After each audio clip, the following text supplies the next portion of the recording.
Bismillahirrahmanirrahim. Assalamualaikum warahmatullahi wabarakatuh.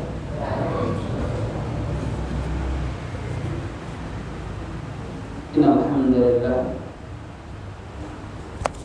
nahmaduhu wa nasta'inuhu wa nastaghfiruh wa na'udzu billahi min shururi anfusina wa sayyiati a'malina. Man yahdihillahu fala mudilla lahu wa man yudlil fala hadiya lahu.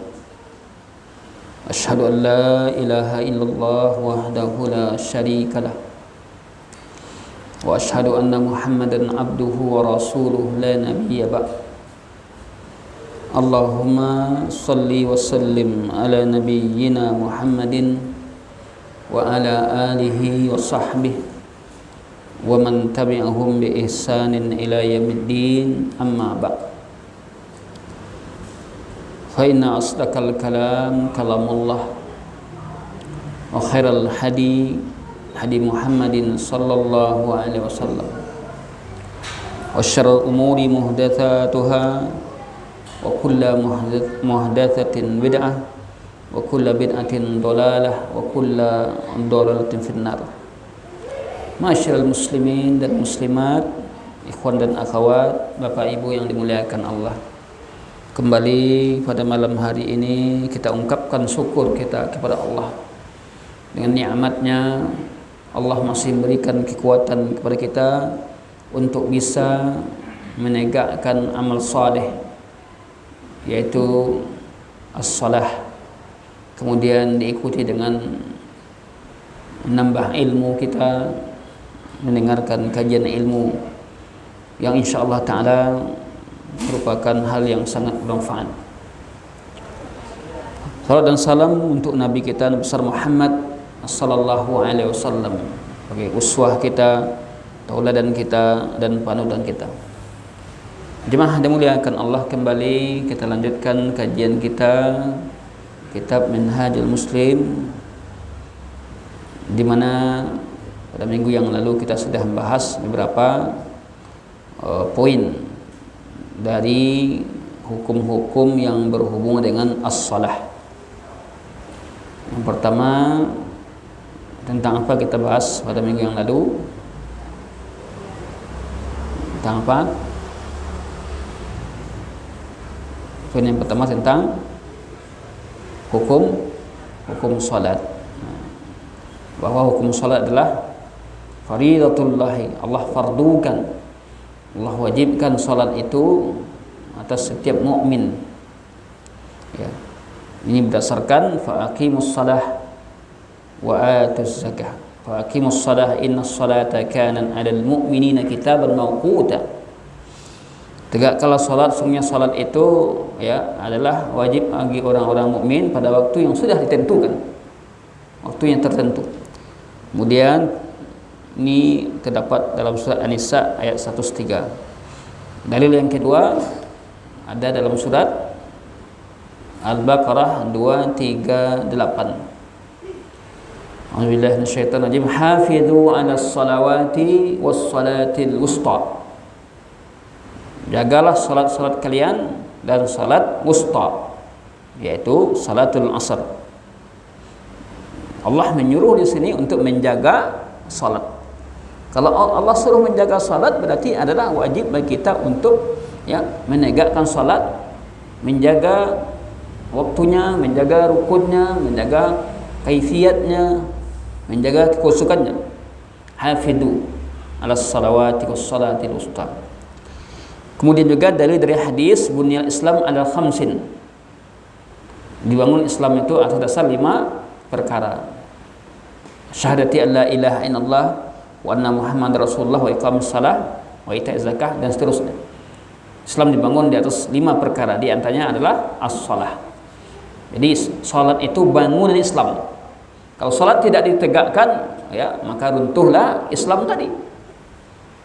Karena Islam itu diibaratkan sebuah bangunan yang mempunyai 5 pondasi, 5 tiang. Satunya adalah as-shalah. Kita tahu bahwasanya apabila sebuah bangunan itu hilang pondasinya satu atau hilang tiangnya, maka bangunannya itu tidak akan kuat, ya, akan goyah. Kemudian kita sudah jelaskan yang kedua tentang apa? Hikmah dari as-salat. Hikmah salat. Apa hikmah salat tadi? Apa hikmahnya? Kenapa kita salat? Ya.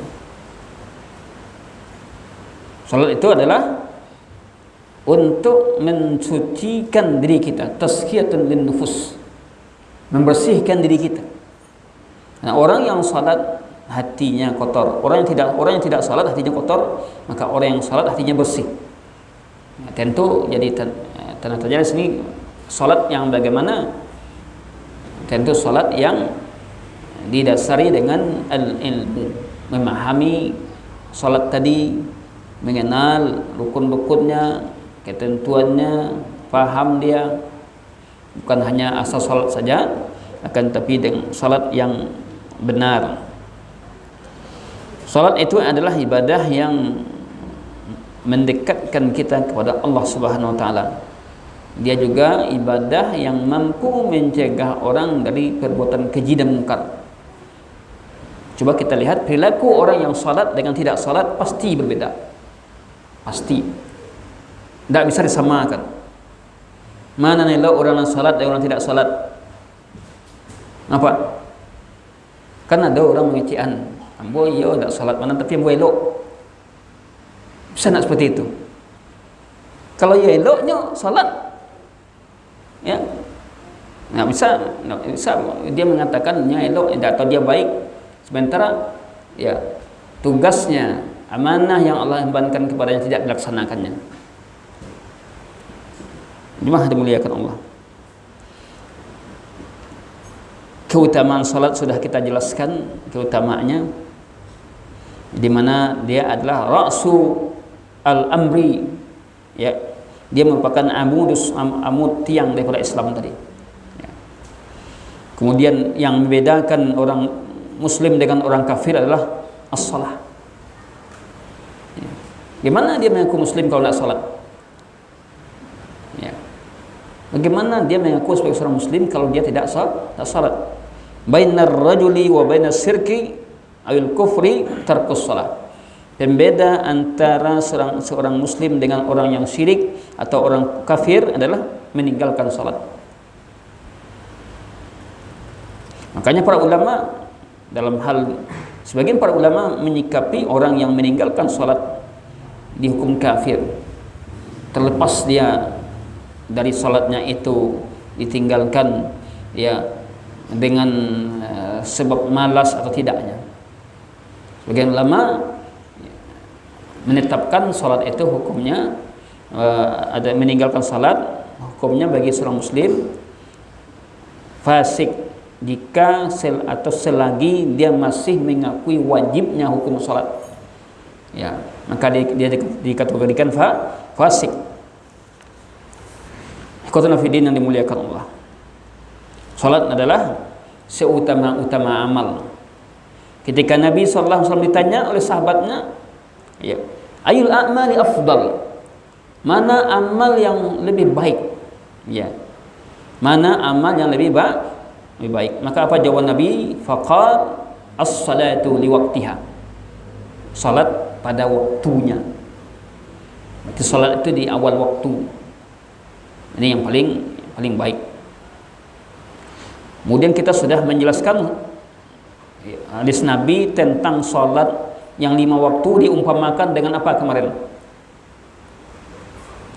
Orang yang mandi 5 kali, bayangkan, mandi 5 kali. Masih adakah kotoran kalau orang dah mandi 5 kali? Kecuali kalau mandi tiap saja mungkin, ya. Kalau mandinya oleh sabun, mandinya benar, akan ada lagi kotoran. 3 kali aja mandi sudah bersih, apalagi 5 kali. Maka diibaratkan orang yang rumahnya berada dekat sungai lalu dia mandi di situ, ya, apakah masih ada kotorannya? Maka tentu tidak. Kemudian masuk kita kepada pembahasan, ya, yang baru, masih dalam membahas tentang salat juga. yaitu salat fardu. Salat fardu. Dia ada salat yang 5 waktu. As-salawatul khams. Sungguh Allah Subhanahu wa taala sangat sayang kepada kita, sehingga Allah memfardukan salat hanya 5 waktu.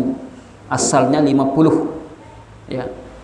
Ketika Nabi sallallahu alaihi wasallam pergi ya Isra dan Mi'raj, disitulah Nabi sallallahu alaihi wasallam ya memohon kepada Allah takhfif, keringanan atas usulan nabi-nabi yang lain, di mana nabi lain mengusulkan tidak akan sanggup umatmu untuk melaksanakan salat 50 kali dalam sehari. Tidak akan sanggup. Kalau mau ditanya, ya kalau tidak akan sanggup.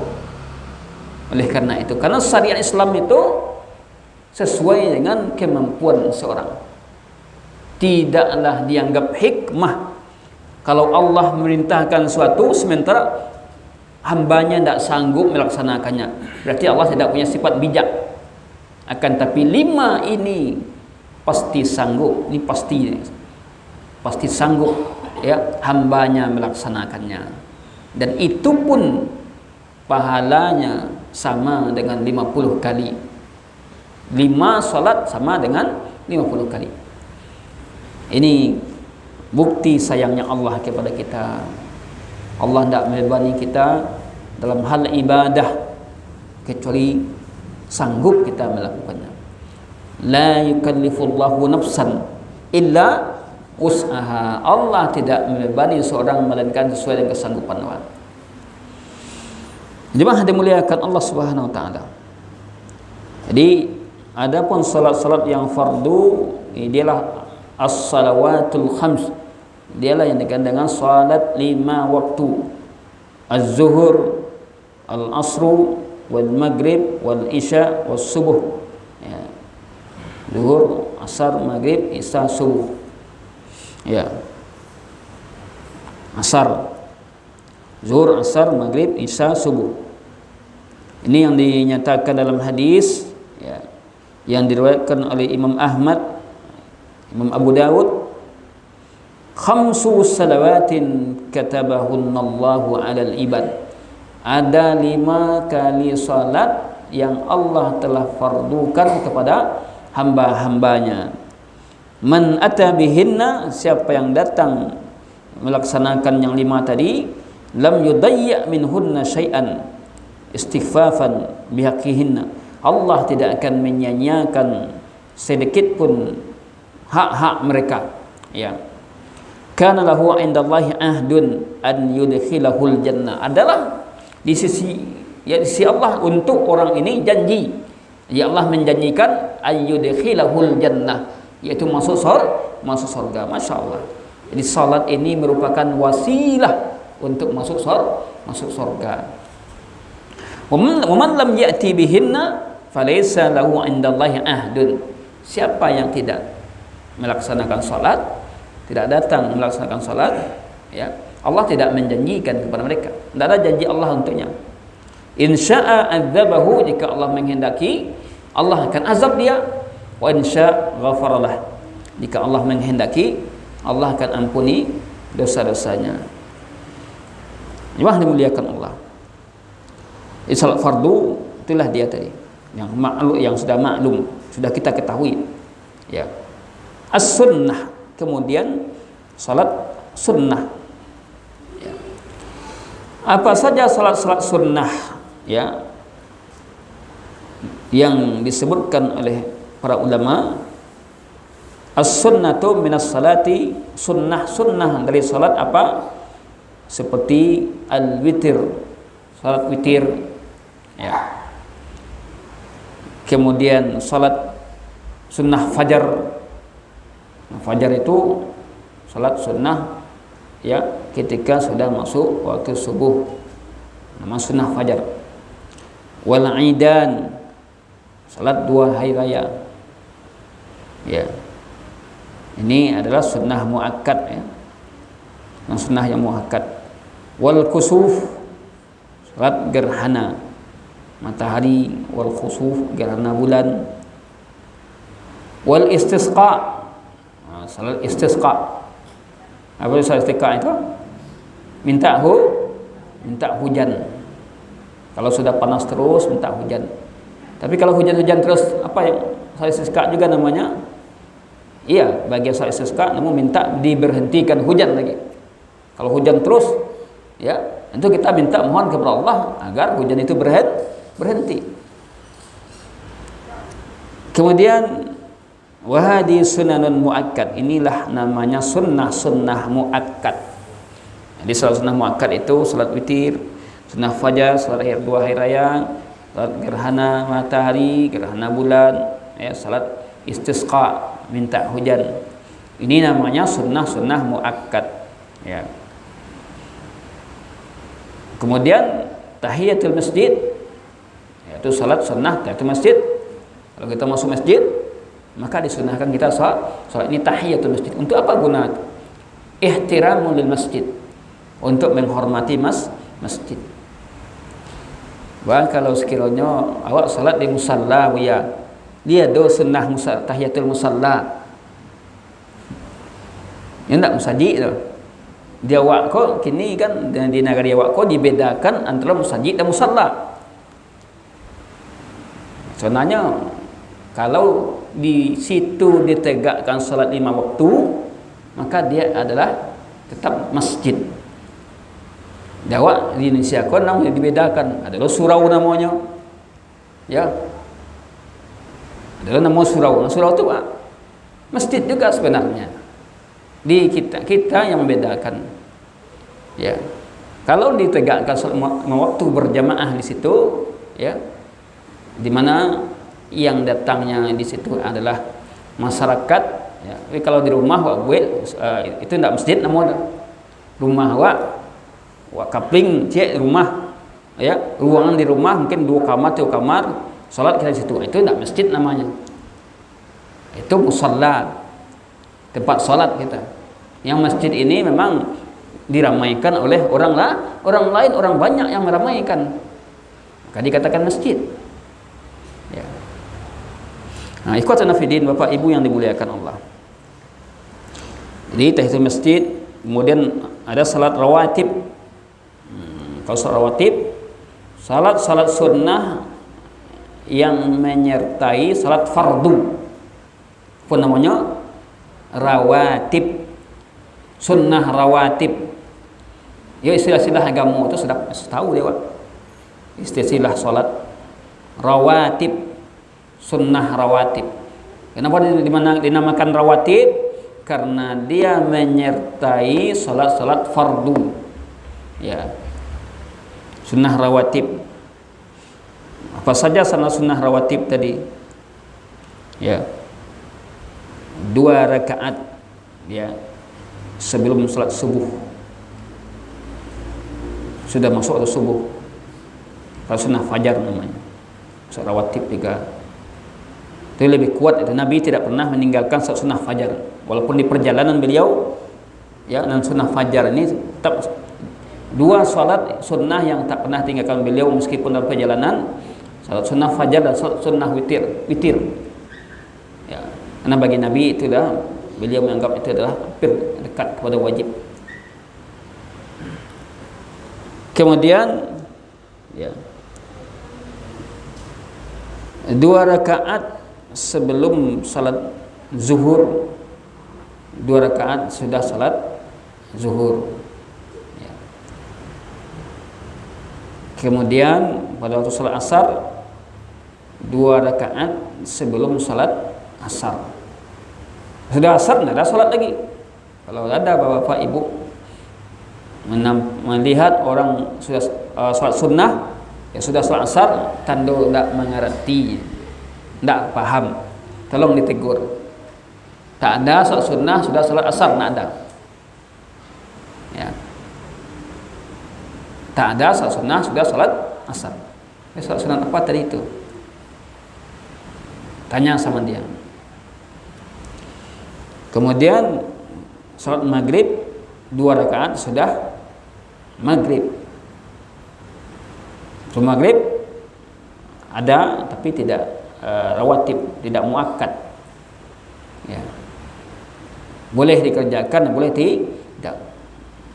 Namun ini yang tertinggal, sunnah ini juga tertinggal oleh masyarakat kita.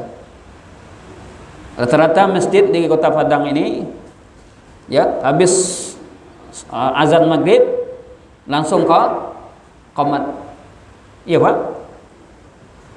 Apa sunnahnya? Sallu qabla maghrib, sallu qabla maghrib, sallu qabla maghrib liman sya'a. Ini Nabi katakan, salatlah kalian sebelum maghrib, salatlah kalian sebelum maghrib. 3 kali Nabi mengatakan bagi yang ingin. Dia sunnah tapi tidak kuat. Akan tetapi walaupun tidak kuat, ini namanya ibadah. Bekal kita nanti, tentu kita perbanyak. Maka hendaklah sebuah masjid menciptakan bagaimana orang, ya, bisa juga salat sunnah ketika sebelum salat maghrib. Untuk apa? Menghidupkan sunnah. Yang kedua, apa gunanya? Menunggu orang, menunggu jemaah dulu. Ya, ini banyak. Bahkan kalau bocah lihat sudah maghrib ke langsung qamat, teratur qamat. Mungkin karena ketidaktahuan, mungkin karena ketidakpahaman, mungkin menganggap hal biasa saja. Maka kalau kita ingin mendapatkan sunnah juga yang tidak muakkad, sambil memberikan kesempatan bagi orang untuk bisa salat sunnah yang ingin, kan berpahala pula kita sebagai orang yang mengurus masjid ini. Sebanyak mungkin kita menciptakan orang beribadah kepada Allah.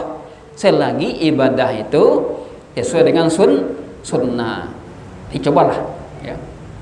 Cobalah ciptakan itu, ya, sunnah sebelum sholat maghrib tadi. Banyak faedah-faedahnya untuk memberikan kesempatan pada orang yang mungkin, ya, masih di jalan juga. Kemudian juga memberikan kesempatan orang-orang yang ingin salat sunnah atau ibadah, ya, dia tidak muakkadnya saja. Banyak ditinggalkan sunnah, yaitu orang banyak langsung setelah azan maghrib langsung qamat. Mari ciptakan itu. Kalau yawa ingin berubah, balik kita kepada sunnah Nabi, ciptakan itu, ya. Oh, wak beda je orang buya. Wak beda je orang kan ada dalil. Ada dasar kita, ya. Kalau berbeda dengan orang tanpa dasar, itu yang mengada-ngada namanya. Beda dengan orang lain karena ada dasar dalil yang sahih, maka itulah yang sebenarnya yang dianjurkan. Nah, jemaah kaum muslimin yang dimuliakan Allah. Wa raka'atani ba'dal wudu, ada 2 rakaat setelah wudu, ya, sunnah wudu namanya. Ada salat duha, tarawih, ya, qiyamul lail. Ini sunnah-sunnah, ya, yang ghairu muakkad, tidak dikuatkan. Tarawih, ya, apakah Nabi setiap hari tarawih? Tidak, hanya saja Nabi SAW saat tarawih berapa kali, ya, beliau tarawih di masjid. Kemudian beliau meninggalkan tarawih. Itu bertujuan untuk mendidik sahabatnya agar jangan sampai tarawih itu dianggap wajib. Nah, di masa Umar bin Khattab radhiyallahu anhuma kembali dihidupkan tarawih berjamaah yang sudah dilaksanakan oleh Nabi sebelumnya.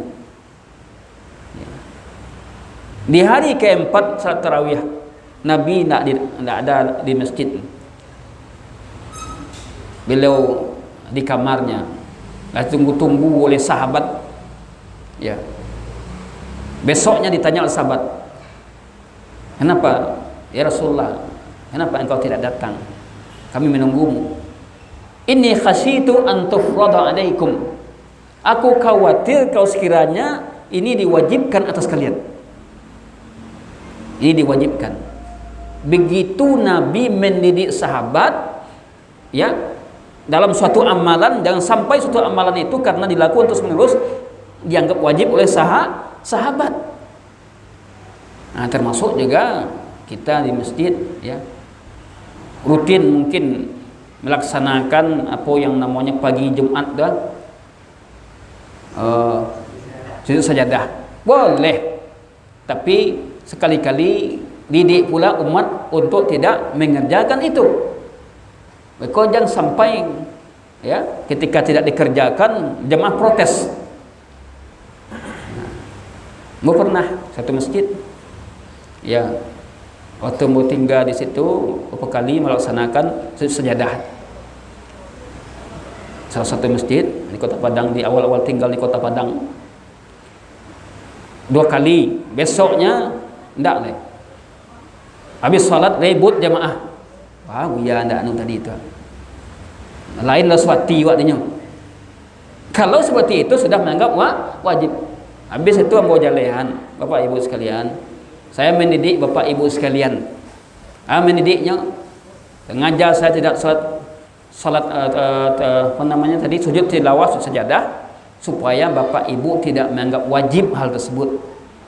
Ketika Buya tidak melaksanakan, jangan bakato hati di belakang. Ya kerjanya lah Buya. Nah itu kan tangka jemaah kok kerjanya lah Buya. Kalau sabut lewat Buya jadi dasarnya. Buya ingin mendidiknya agar tidak ada anggapan nanti, apalagi generasi awak nan muda-muda, jangan sampai suatu ibadah sunnah dianggap wajib. Begitu Nabi mendidik, contoh dalam salat tarawih tadi.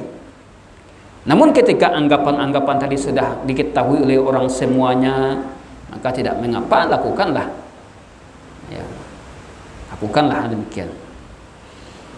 Nah sebenarnya sujud sajadah itu bukan hanya pada waktu salat subuh, pada salat yang jahar, maghrib, isya. Kalau imam membaca ayat-ayat sajadah, maka makmum maka disunnahkan imam sujud. Apabila imam sujud, maka makmum juga ikut sujud. Jika imam tidak sujud, maka makmum tidak sujud. Karena imam itu dijadikan untuk diikuti. Ju'ilal imam liyutamma bih. Jadikan imam itu diikuti. Idza sajada fasajadu. Kalau imam sujud, maka sujudlah kalian. Jemaah dimuliakan Allah Subhanahu wa taala. Jadi tarawih, qiyamul lail, ini semua sunnah-sunnah ghairu muakkadah. Tidak muakkad. Kalau muakkad itu hal yang dakik ke wajib, itu muakkad. Ya, yang ternyata Nabi hampir tidak pernah meninggalkannya. Kemudian ada lagi istilah di sini Syekh an-nafal, nafilah. Ada sunnah-sunnah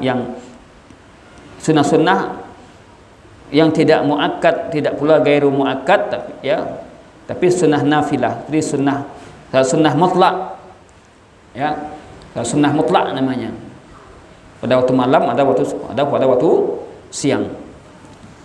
Inilah dia sunnah-sunnah tadi. Ambo ingin menjalihkan seketik makna sunnah. Bako wajang gue ya sunnah. Kalau sunnah tu tentu dikarajokan bapa lo ditinggalkan ndak berdosa. Iu betul. Betul dalam hal sebagian. Sunnah, apa tu makna sunnah? Sunnah itu adalah dari bahasa Arab. Artinya tariqah, jalan. Ya. At-tariqatul maslukah, jalan yang ditempuh oleh Nabi, ya.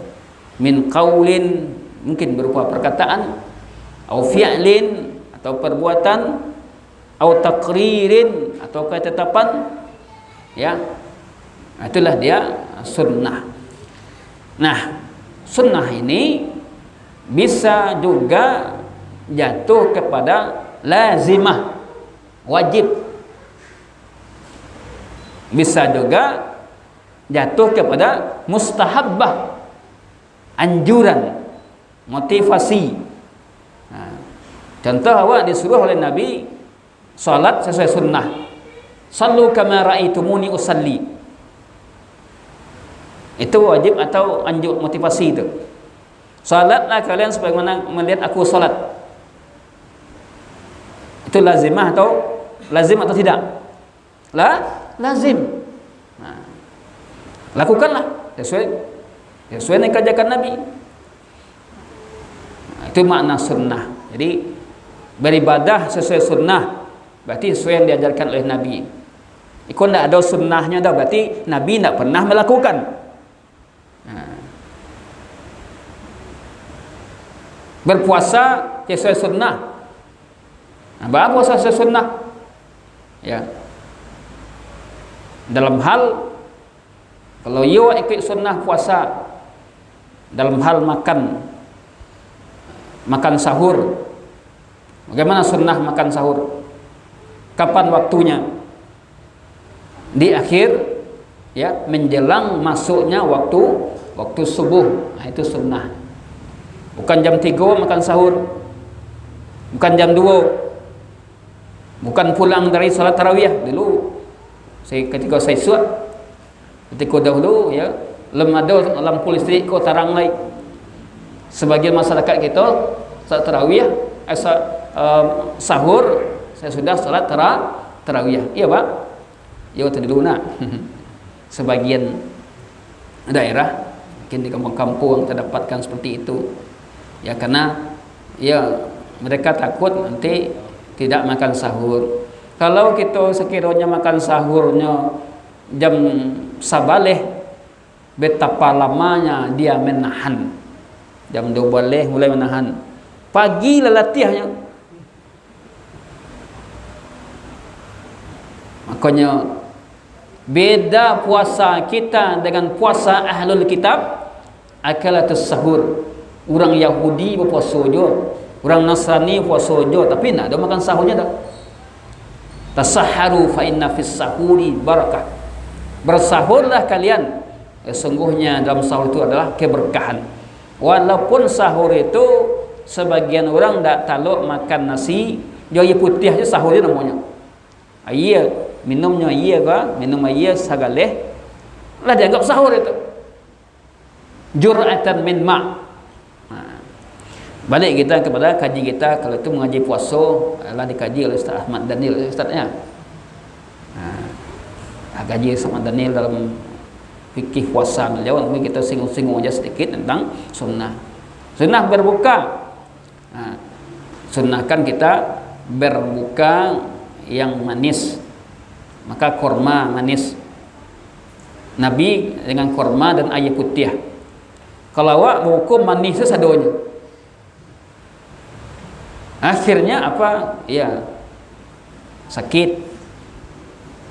Ada kolaknya, ada cinduanya, ada kuenya, banyak kue. Oleh karena itu, hendaklah kalau kita ingin sesuai sunnah, tegakkan berbuka dengan sederhana. Jangan berlebihan. Nanti dampaknya awak salat tarawih gua, imam yang baca suratnya dibaca ina tainanya panjangnya tersuruh lewat. Ya, tapi imam tu lambek membaca. Dek karena mata lah mengantuk. Nah, ini kita perhatikan Bapak Ibu yang dimuliakan Allah. Itulah pembahasan kita. Wallahu a'lam bishawab. Baik, demikian saja kajian kita. Mudah-mudahan bermanfaat. Ya. Sallallahu ala nabiyyina Muhammadin wa ala alihi wa sahbihi wa akhiru da'wana alhamdulillahirabbil alamin. Assalamualaikum warahmatullahi wabarakatuh.